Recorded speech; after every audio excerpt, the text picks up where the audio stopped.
Hello, I'm Marcia Cavanaugh. Thanks so much for joining us. Well, Jefferson Parish President Mike Yenni is facing battles on two fronts, providing hurricane relief as part of the Navy Reserve and answering questions about his private life. For both, the storm clouds have gathered.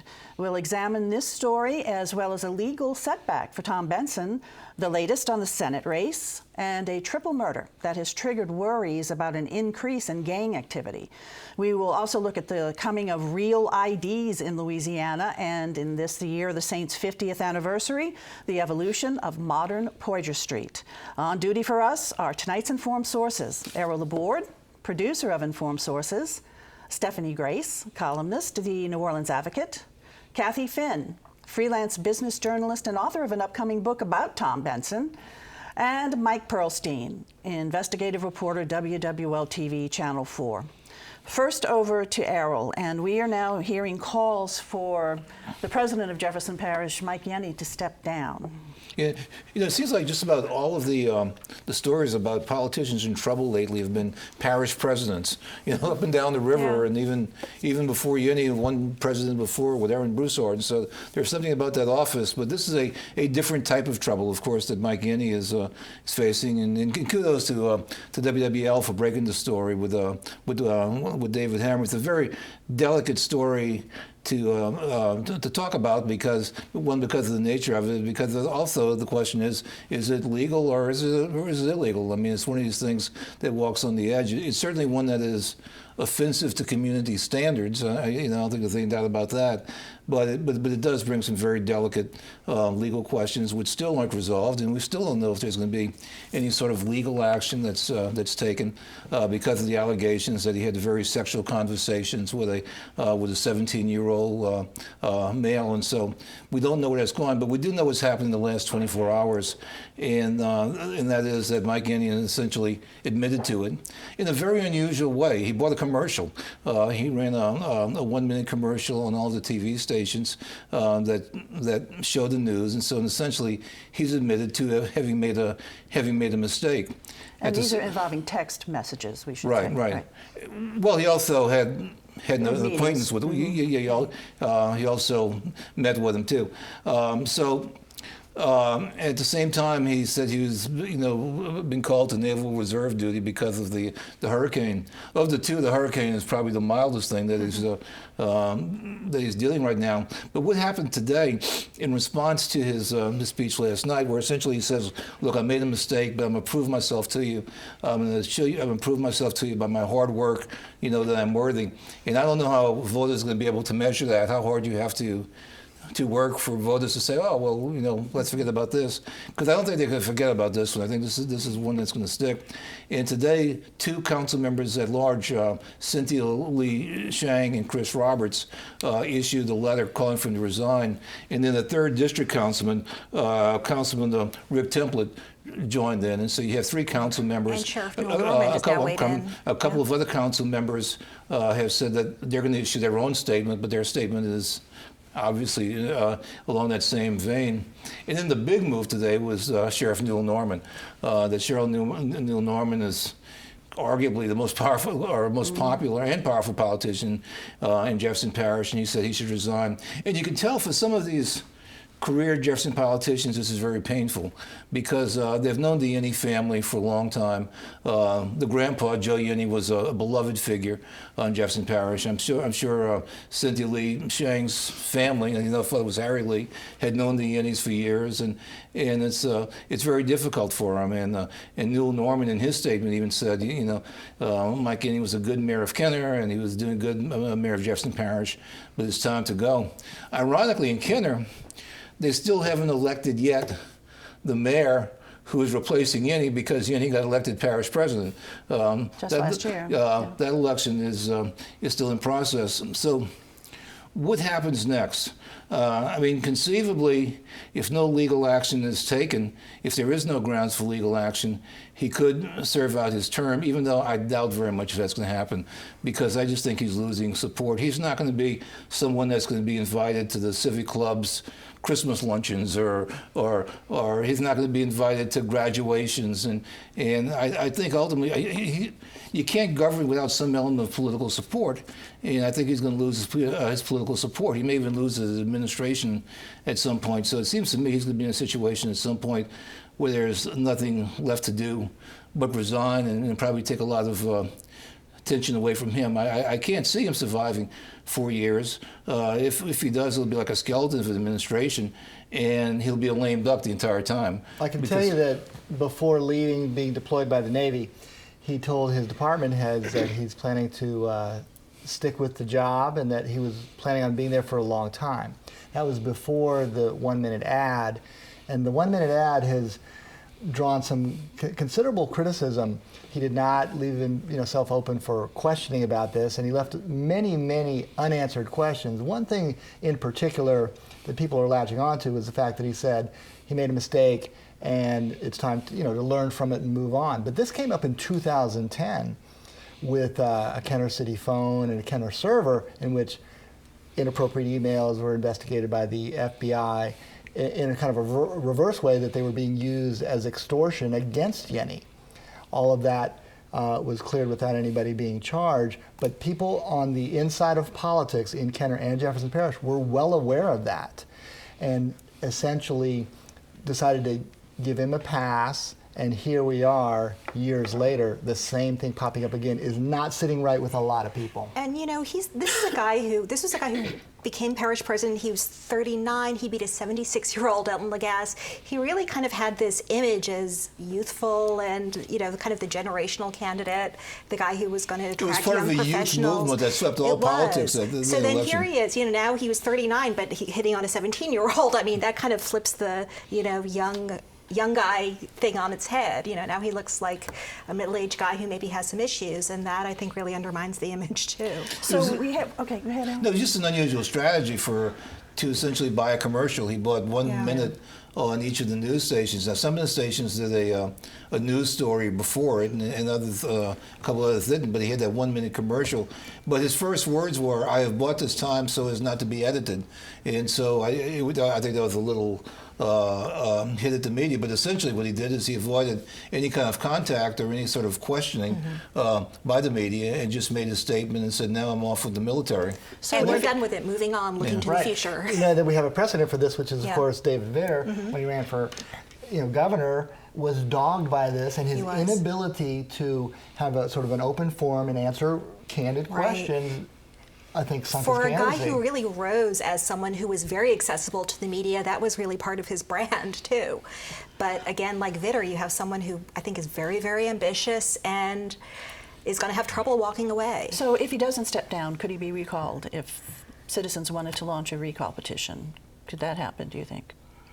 Tall order. I think you need 10% of the registered voters, which is sometimes more than turnout for an election. Yeah, recall. I think there technically is a recall provision, but it's written to be just about impossible to do. So if he does step down, there would be a special election for a replacement if he does step down?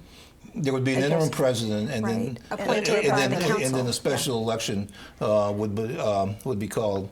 Okay. And well, we still have to hear more from President Yenni, right? And he's going to surface. He's got to reemerge and run Jefferson government upon his return. He traditionally goes and sits in those council meetings and faces the council. He didn't this week, but he'll have to at some point. Okay, it's going to be pretty much an impossible situation. And let me just say that there are some misdeeds that I think society accepts. Like if someone had a drug problem and they corrected it, I think public society is more willing. Yeah.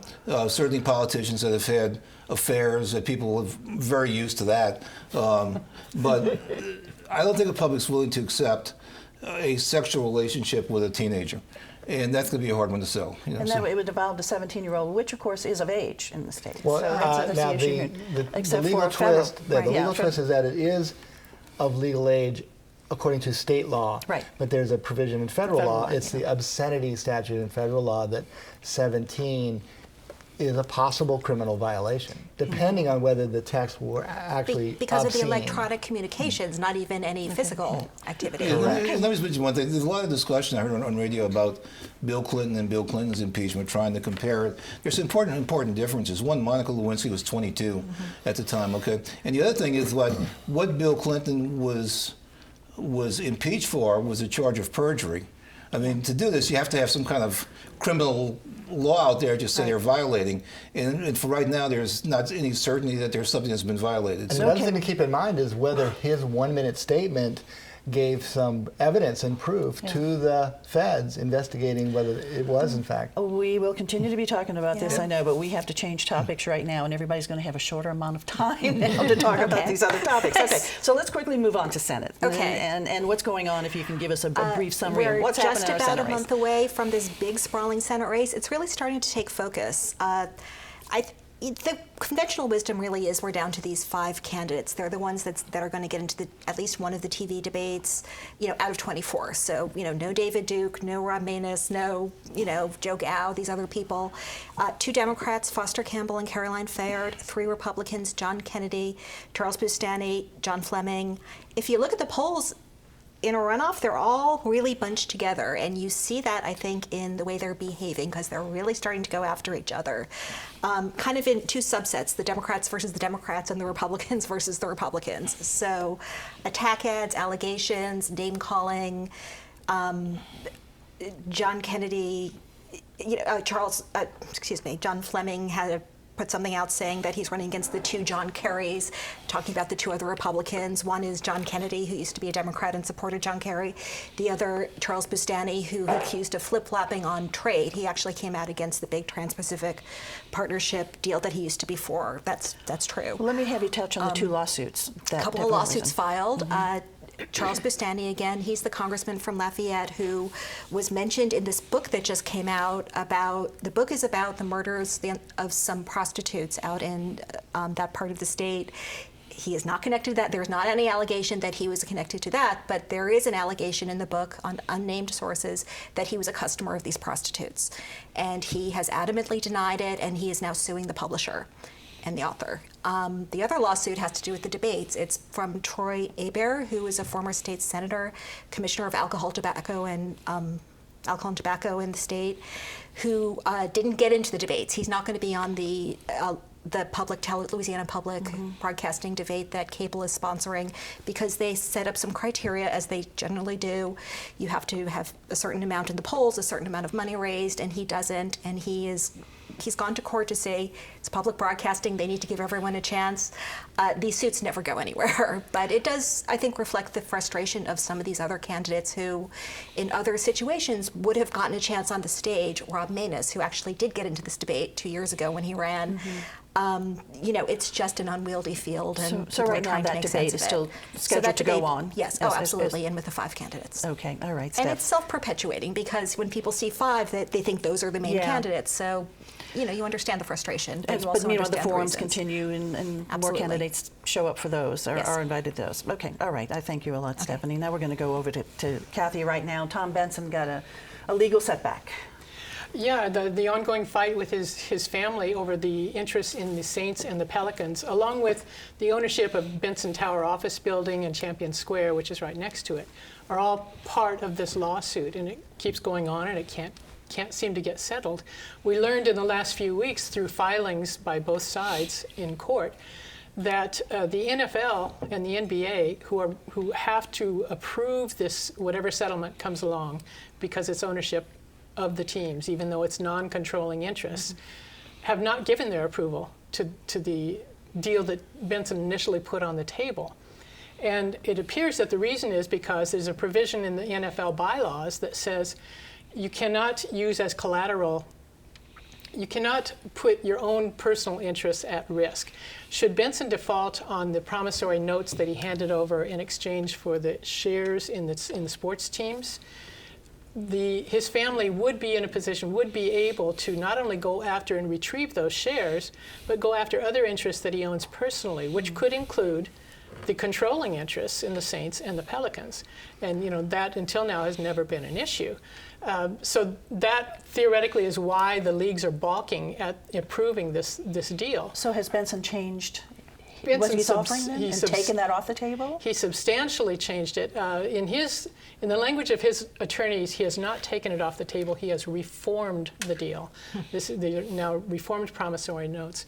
But it's much more lucrative. He actually handed over cash in the amount of $280 million to the trustees of his heirs' trusts. Mm-hmm. And along with that, handed reformed notes, about $200 million more. Altogether, it's close to a $500 million deal.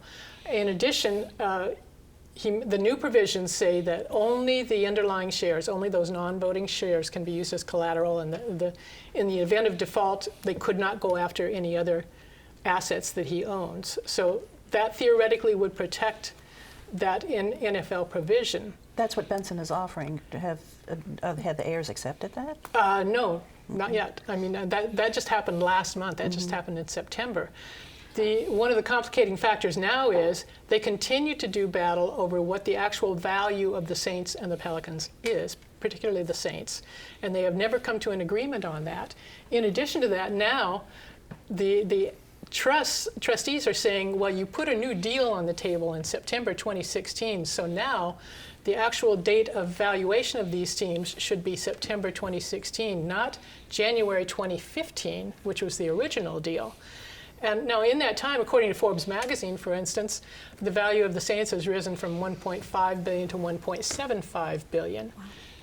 They value Tom Benson's net worth, much higher now than they did before. So those things are not doing him any favors. So the bottom line is we have not reached a deal, and there is a court date set for February, right? The judge got tired of nothing happening and put the matter back on her trial calendar, and now it's set for trial in February. Okay, we'll continue to watch what goes on there. Thanks a lot, Kathy. Over to Mike now. A mass shooting this week, 3 people killed, others injured. The number of shootings has increased this year, people shot. There was a mass shooting just about less than a month ago. 3 weeks ago. In Central City. This week was in Mid-City. Right. What is going on? Well, it's just tragedy heaped upon tragedy. We're already, in a situation in which shootings are up. The murders, which had been celebrated at the beginning of the year when we had a 2-month lull to start the year, it looked promising. Things were heading in the right direction. It looked like a possible dip in the murder rate. We have now, after a long, steady climb, have caught last year's murder rate. And it looks like we'd be on track to surpass last year, which is not anything that the city administration wants to hear. They've put a lot of effort, resources, and public focus on driving down that murder rate and driving down shootings.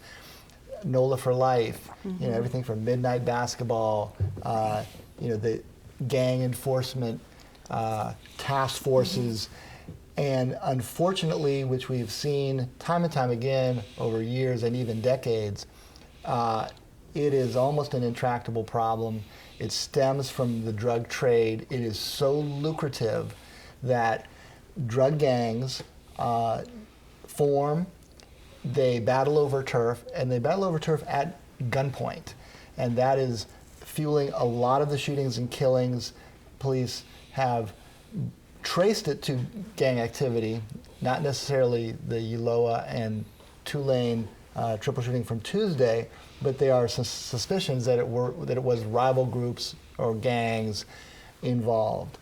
And unfortunately, you can take whole gangs off the street, as both the feds have done historically, and now state prosecutions through the DA's office have taken whole drug gangs, a dozen or more at a time, off the streets.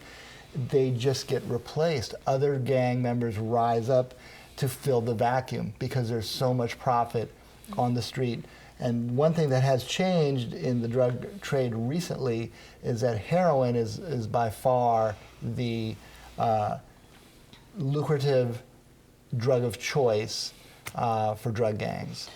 And we're seeing an increase in heroin overdoses. Overdoses, it is a killer just in multiple ways laced with fentanyl, which is 50 times more potent than heroin, a killer. And again, it is so lucrative that new players beyond the traditional drug gang model are getting involved. So it is really confounding. I will say that there's an age-old superstition among police officers to never talk about any kind of success, a lull in crime, a success in driving down the murder rate, because as the superstition goes, that's when things get bad again. And sure enough, they're looking back to some pronouncements by the mayor that things were turning the corner, and sure enough, we had a stretch during July and August, the worst stretch. I think it was 19 killings in 18 days, worst stretch since 2010. So it just shows that with all the programs put in place and all the attention paid to the problem, it remains a very, very stubborn and tragic problem. A hard battle to fight. And does law enforcement fear that we're going to continue to see these type of mass shootings? Yeah, one thing that is really unfortunate, while the murder rate has just caught up with last year's, the rate of shootings, which include fatal and non-fatal, is dozens ahead of last year's pace. We've topped 400 shootings, where we didn't reach that mark in 2015 until November 5th. So that's a bad trend. Sometimes the murder rate is a little random, just based on, if somebody hits their target, if, hospitals are able to save somebody in the emergency room. And at 400 shootings, one whole month ahead of last year's shootings, it looks like things are going to get worse before they get better. Okay, and so the police are not certain that it was gang-related, but they haven't made any announcement. Okay. They were looking at that, and especially when it's sort of an open-air, multiple shooter scenario, they immediately look to rival groups, and they start to piece together who was the target and what were their gang connections and affiliations. They are starting to piece that together, although we have had no public announcement. Okay, all right, Mike, thanks. Back over to Kathy now. And a quick look at Poydras Street and its evolution over the past 50 years, which, of course, is when the Saints were born. Right, I wrote a column about this for New Orleans Magazine, and it's because I was looking at the 50-year anniversary of the Saints, and the fact that it got me thinking that how much Poydras Street has changed in that 50-year period. And in fact, when the legislation was passed that enabled the construction of the Superdome, they were at that time, the city was at that time just wrapping up a revamp of Poydras Street and widening it from 4 driving lanes to 6 driving lanes, and then the 2 parking lanes on the side and a neutral ground down the center, and making largely increasing its capacity, which they needed to do because of what was coming next. At the same time that they enabled the Superdome and construction got underway, they had recently, one of the things that sparked the revamp of Poydras Street was the building of the World Trade Center, the International Trade Mart, it was called then. And that was at the lower end of Poydras Street. So you had the lower end, with an anchor down there, and you had the Superdome coming at the other end.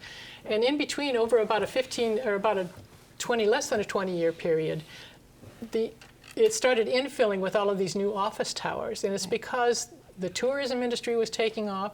Oil and gas was just gung-ho at that time. Right. Oil prices were high and rising, and it was just flush times in the city.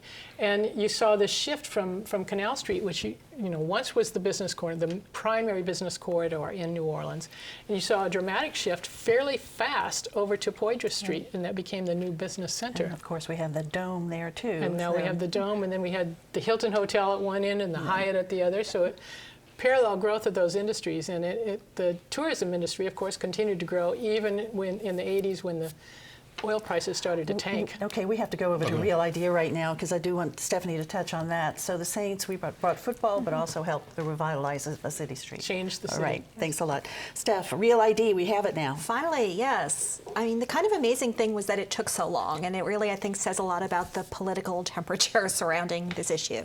This is it's part of federal anti-terrorism legislation. We all know it's gotten a lot more cumbersome to get onto a plane, get into government buildings, courthouses, military bases, for good reason, for real reasons.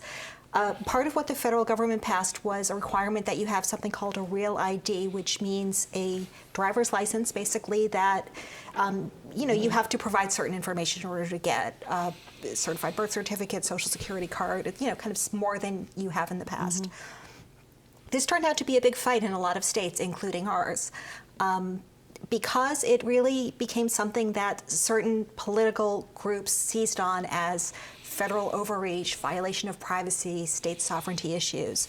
And it's not a majority group by any means. It was some Tea Party groups, some religious groups, even though I'm not really clear what the religious connection is, but Louisiana Family Forum was very involved. But these are groups that had the ear of Governor Jindal, so that's part of why it took so long to get here. The Louisiana legislature did pass Real ID 2 years ago, and the Louisiana legislature is not exactly progressive. They don't really go out on a limb. They're pretty conservative politically, and also, they don't get too far ahead of people. So, for most people, I think they just want to be able to get onto a plane. But this group was powerful enough that they convinced Governor Jindal to veto it. So everything just kind of went on hold until Governor Edwards was elected, and he, during the campaign, said, we're going to do this. And in fact, when we finally did it, he was one of the first guys to sign up. Then he flew off to Havana on his Real ID. Now, you don't need it yet because there have been fights in various states. The deadline has been pushed back continually. So you're not going to need one of these IDs until 2020 if you're a Louisiana resident. So you have some time. But it is a little cumbersome. There's a list of requirements on the web. You have to have them, allow them to scan documents. They will store information. That was part of it. Right. These identification documents will be stored. Sure, they are government documents, and it's the government. But there's also an option to get a non-compliant ID. So if you have trouble with that, you can get a non-compliant ID. And good luck getting on a plane. You'll have maybe your passport, but the rest of us are probably okay. And it doesn't just have to be a driver's license. You can get official identification that's not a driver's license. Yes. Real ID. Okay. The standard is the driver's license. All right. Looking ahead. Yes. Well, with a cruel hand here, on the weekend where the Saints have a bye week, both Tulane and LSU had games scheduled in Florida, and they've been canceled. So by Monday, everybody's going to be in football withdrawal here. It's going to be a tough week. The big game this weekend is Southeastern playing McNeese at 6 o'clock in Hammond. So, Okay, football fans, We'll be that's there. one for us. Okay, Steph. A week from Monday, Governor Edwards and Jeff Landry, the Attorney General, are going to court against each other. This is over. Remember, the Attorney General has basically blocked the governor from issuing some legal contracts because he issued an executive order saying that state contractors can't discriminate based on gender and gender identity and sexual orientation. The state Attorney General says he can't do that. They're going to court. So he's refused to sign the documents. Exactly. Okay. A hearing is coming up in the Benson matter and the valuation issue on October 26th in federal court, and the trustee's attorney is going to do the oral argument over whether the valuation date should be September of 2016 for the Saints and the Pelicans. Okay. Mike. Okay, so the Saints are off, and of course LSU and Tulane are washed out. But the Pelicans are playing in China. That's the NBA team. And people are watching very closely because this is almost a completely remade team, likely to see 4 of the 5 starters completely different from last season, the exception being the all-star Anthony Davis. Well, hopefully we have a great season. Thank you guys for being here. Thank you all for watching us. And of course, we want to see you again next week for Informed Sources. Have a good evening.